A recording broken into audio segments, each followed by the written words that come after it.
Halo, perkenalkan nama saya Marcelino Paolo, mahasiswa aktif program studi psikologi semester 3. Video ini dibuat atas dasar pemenuhan ujian akhir semester mata kuliah tes intelijensi kelas D. Dosen pengampu Benar Steve Sengkei, SPC MA. Dalam video ini, saya akan menjelaskan tentang salah satu alat tes intelijensi, yaitu tes Stanford Binet. Mulai dari latar belakang tes Binet, teori yang mendasari tes tersebut, tujuan dan fungsi alat tes, aspek-aspek yang diukur atau dilihat dalam tes tersebut, dan administrasi tes.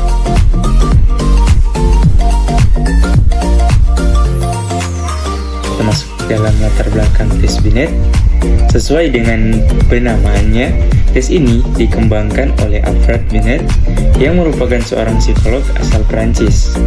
Ia juga merupakan pencipta tes IQ yang praktis pertama kali. Bagaimana awal mula Alfred Binet ini mengembangkan tesnya? Pada awalnya, sekitar tahun 1905, Binet mendapatkan tugas dari pemerintah untuk mendeteksi anak-anak yang ternyata memiliki tingkat kecerdasan di bawah rata-rata atau terbelakang. Alfred Binet berasumsi bahwa intelijensi dapat diukur melalui tugas yang menggunakan penalaran intelektual. Pemisahan masalah juga tidak tergantung pada keterampilan motorik atau keterampilan fisik seseorang. Dalam menyelesaikan tugas yang diberikan kepadanya, Binet tidak bekerja sendirian, melainkan ia bekerja sama dengan Theodore Simon yang merupakan ahli psikologi di Prancis. Dalam kerjasamanya ini, keduanya berhasil menerbitkan skala Binet-Simon yang pertama. Skala ini juga dikenal sebagai skala 1905.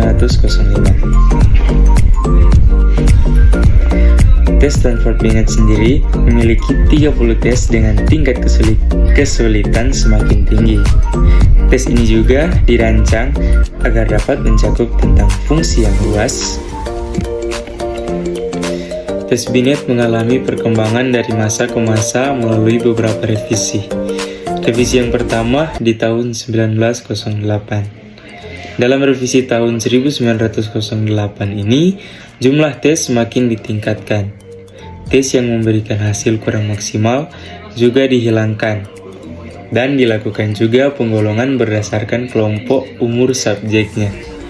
Revisi tahun 1911. Dalam revisi tahun 1911 ini, tes ini telah mulai menggunakan MA. Revisi tahun 1916. Setelah Binet meninggal pada 18 Oktober 1911 dan setelah dipakai selama 5 tahun, dilakukanlah lagi revisi. Revisi di tahun 1916. Yang paling terkenal adalah Stanford Binet. Tes yang dilakukan di Universitas Stanford Binet oleh Lewis Terman dan rekan-rekannya. Ada perubahan item jadi 90 item. Perubahan bahasa Prancis ke Inggris mulai dilakukan dengan metode cermat yang dikembangkan melalui aspek psikologis yang lebih cermat. Sudah menggunakan IQ yang dikenalkan oleh William Stern dengan rumus MACA, dilakukan dengan cara baru yang menggunakan kombinasi sejumlah fungsi mental dalam penyajiannya, serta sistem penilaiannya juga sudah dilakukan secara objektif. Sayangnya, versi ini juga masih memiliki beberapa kekurangan, seperti terlalu banyak mengukur kemampuan verbal dan validasi tingkat pengukurannya kurang memuaskan untuk tingkat rendah dan dewasanya. Skala Stanford Binet revisi 1 di tahun 1937. Jenis tes intelijensi 1 ini mengalami perkembangan. Jenis tes intelijensi 1 ini mengalami perkembangan lagi di tahun 1937 yang dilakukan oleh Terman dan Merrill. Dilakukan penetapan satu item pada kelompok tertentu berdasarkan tes yang dijawab. Banyak mengukur kemampuan verbal dan diciptakanlah tes paralel Form L and Form M.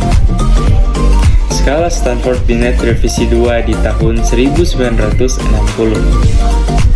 Nah, ini merupakan revisi terakhir yang digunakan hingga sekarang. Beberapa perubahan materi yang tampak digabungkan menjadi satu antara bentuk kelompok L dan M. Ada cukup banyak perubahan yang terjadi dalam bentuk ini. Kita masuk dalam teori yang mendasar tes Binet. Teori yang mendasari Alfred Binet dan Theodore Simon mencetuskan tes intelijensi karena mereka mendefinisikan intelijensi sebagai kemampuan seseorang untuk berpikir secara abstrak. Pengukuran intelijensi yang pertama dilakukan oleh Alfred Binet, yaitu mengambil perbedaan antara usia mental (MA) dan usia kronologis (CA). Menurut Binet, intelijensi anak akan terus bertambah sampai umur 15. Di atas umur 15, yang hanya bertambah hanyalah pengetahuannya saja. Binet membuat skala intelijensi pertama pada tahun 1905 dan diberi nama Binet-Simon yang terdiri dari 30 item. Selain mengukur kemampuan mental, juga mengukur aspek fisiologi seperti pengertian verbal, kemampuan angka-angka, penglihatan keruangan, kemampuan penginderaan, ingatan, penalaran, dan juga kelancaran kata-kata. Tahun 1916, Lewis Terman, seorang psikolog dari Amerika, mengadakan banyak perbaikan dari tes Binet-Simon. Sumbangan utamanya adalah menetapkan indeks numerik yang menyatakan kecerdasan sebagai rasio atau perbandingan antara mental age dan chronological age. Hasil perbaikan ini disebut tes Stanford Binet. Indeks seperti ini sebetulnya telah diperkenalkan oleh psikolog Jerman yang bernama William Stern, yang kemudian dikenalkan dengan Intelligence Quotient atau IQ. Tes Stanford Binet ini banyak digunakan untuk mengukur kecerdasan anak-anak sampai usia 13 tahun. Nah, kita masuk dalam tujuan dan fungsi mengukur alat tes. Tes Binet ini digunakan untuk pengukuran kecerdasan pada anak. Tes Binet ini termasuk klasifikasi tes yang bersifat individual. Interaksi pengetes dan anak harus memperhatikan kondisi disebabkan posisi anak yang dites, termasuk dalam aspek-aspek yang diukur atau dilihat dari tes intelijensi Stanford Binet, yaitu yang pertama penalaran verbal, yang kedua penalaran abstrak atau visual, yang ketiga penalaran numerik, dan yang keempat ada memori jangka pendek. Tahapan administrasi yang pertama menjelaskan tujuan dan prosedur tes yang akan dilakukan. Yang kedua pengecekan peralatan yang akan digunakan dalam tes. Yang ketiga pelaksanaan tes. Yang keempat proses scoring atau penilaian dalam tes Binet. Dan yang terakhir pembuatan laporan. Demikianlah penjelasan tentang satu alat tes intelijensi, yaitu tes Stanford Binet. Mohon maaf jika ada salah kata atau kalimat. Diucapkan banyak terima kasih.